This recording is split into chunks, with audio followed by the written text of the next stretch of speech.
Two refugees from Iraq are due in court today to face federal charges related to supporting terrorism. One of the men was arrested in Sacramento, the other in Houston. Investigators say one suspect went to the Syrian city of Aleppo to fight in the civil war and returned to the U.S. 2 months later. The arrests are now sparking a new debate over bringing refugees from Syria and other countries to the United States.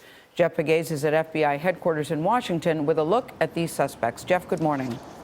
Well, good morning. Law enforcement sources expect this heated debate here once again in Washington because they say these arrests expose issues that they have been concerned about for some time. Foreign fighters returning here to the U.S. and then refugees here supporting terrorism. Both of these suspects are accused of lying to do just that. Court documents allege that Omar, Faraj, Saeed, Hardan, and Mohammed, Younis, Al-Jayab were intent on fighting alongside terrorist organizations in Syria. Both are Iraqi-born refugees. Hardan had been in the U.S. since around November of 2009, while Al-Jayab arrived in October of 2012. According to court documents, in 2012, 23-year-old Al-Jayab used social media to communicate with people inside Syria and expressed his desire to return to Syria to work. He was also allegedly communicating with 24-year-old Hardan, who prosecutors say is associated with members and sympathizers of ISIS. While living in Arizona and Wisconsin, Al-Jayab spent time at a gun range, pleaded for travel funds, and asked online friends for guidance on how to reach Syria.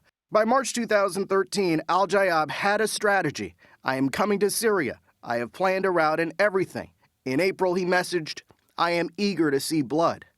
After receiving a $4,500 insurance settlement in November of 2013, Al-Jayab flew from Chicago to Turkey and then made his way to Aleppo, Syria.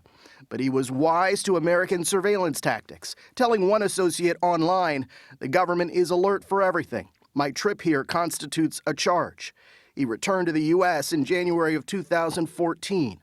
Late Thursday, the Department of Justice rushed to unseal the documents after the story leaked when Texas Governor Greg Abbott released this statement. This is precisely why I called for a halt to refugees entering the U.S. from countries substantially controlled by terrorists.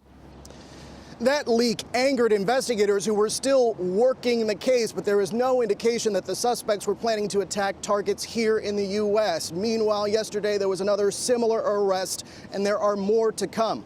Charlie. Jeff, thanks.